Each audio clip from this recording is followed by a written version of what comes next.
શિયાળાની ફૂલ ગુલાબી ઠંડીનો અહેસાસ સૌ ગુજરાતીઓ કરી રહ્યા છે। વહેલી સવારે લોકો હાલમાં ઠંડીથી બચવા માટે જેકેટ પહેરીને બહાર તો નીકળી રહ્યા છે, પરંતુ તમારે હવે જેકેટની સાથે રેઇનકોટ પણ બહાર કાઢવો પડશે, કારણ કે આગામી દિવસોમાં રાજ્યમાં માવઠાની હવામાન વિભાગે આગાહી કરી છે। ઠંડી વચ્ચે કમોસમી વરસાદથી સૌથી વધુ ટેન્શન ધરતીપુત્રો પર છે, ત્યારે ક્યારે અને ક્યાં વરસાદ આવશે આવું જોઈએ, જાણીએ, સમજીએ।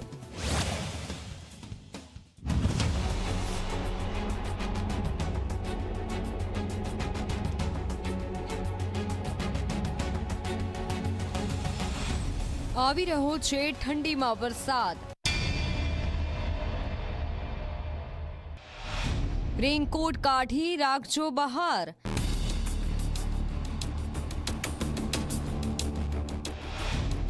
ખેડૂતો માટે ચિંતાજનક સમાચાર।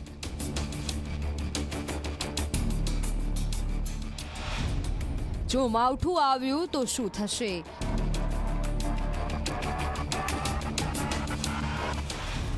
શિયાળુ પાકની શું થશે દશા? બદલાયેલા ઋતુચક્રથી સૌ કોઈ ચિંતામાં છે। ગ્લોબલ વોર્મિંગના કારણે જોઈએ તેનાથી વધુ ગરમી પડી રહી છે, તો ઠંડી ક્યાંક તીવ્ર તો ક્યાંક ઓછી પડી રહી છે। વરસાદમાં પણ કંઈક આવું જ છે।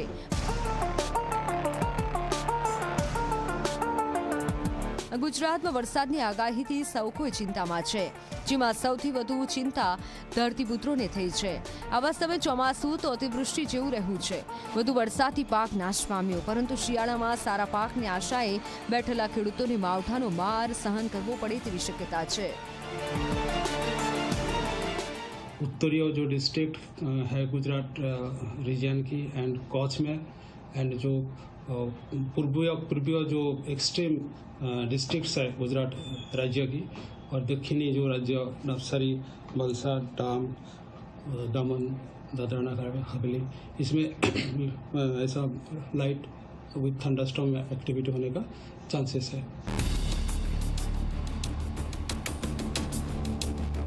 બે દિવસ બાદ એટલે કે 26 થી 29 ડિસેમ્બર વચ્ચે ગુજરાતના કેટલાક જિલ્લાઓમાં વરસાદની આગાહી હવામાન વિભાગની સાથે જાણીતા હવામાન આગાહીકાર અંબાલાલ પટેલ અને પરેશ ગોસ્વામીએ કરી છે।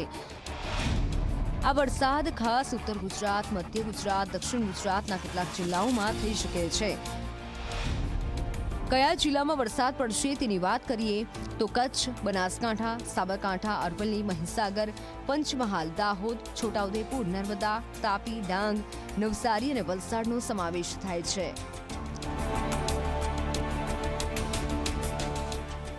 ઉત્તર ગુજરાતના ભાગો, પંચમહાલના ભાગો, સાબરકાંઠાના ભાગો અને ગાંધીનગર સુધીના ભાગો, ક્યારેક અમદાવાદના ભાગો પર અસર થઈ શકે છે। કમોસમી વરસાદ થશે પવનની સાથે।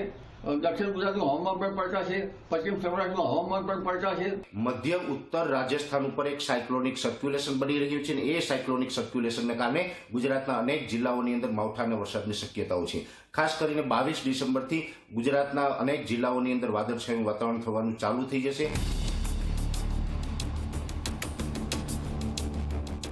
બંગાળની ખાડીમાં સર્જાયેલી એક ખાસ સિસ્ટમના કારણે ગુજરાતના આકાશમાંથી કમોસમી વરસાદ વરસવાની શક્યતા છે। હવે માવઠાને 2 દિવસ બાકી છે, ત્યારે તેની અસર પણ કેટલાક જિલ્લાઓમાં જોવા મળી રહી છે। આકાશમાં કાળા ડિબાંગ વાદળો છવાયેલા રહ્યા। વરસાદ પડું હતો, પરંતુ પડ્યો નહીં। હવે 26 થી 29 ડિસેમ્બર વચ્ચે કેટલો વરસાદ પડે છે તેનાથી લહેરાતા પાકમાં કેટલું નુકસાન થાય છે તે જોવાનું રહેશે। બીજી તરફ અમદાવાદ સહિતના મહાનગરોમાં વહેલી સવારથી ધુમ્મસની ચાદર પથરાયેલી જોવા મળી હતી।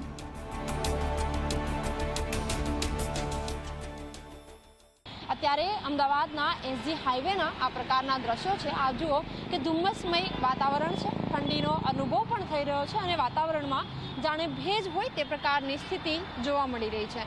કેટલાક વાહનોએ પોતાના હેડલાઇટ્સ પણ ચાલુ કરવાની ફરજ પડી રહી છે, કારણ કે ધુમ્મસમય વાતાવરણના કારણે વિઝિબિલિટી હાલ ઘટી રહી છે।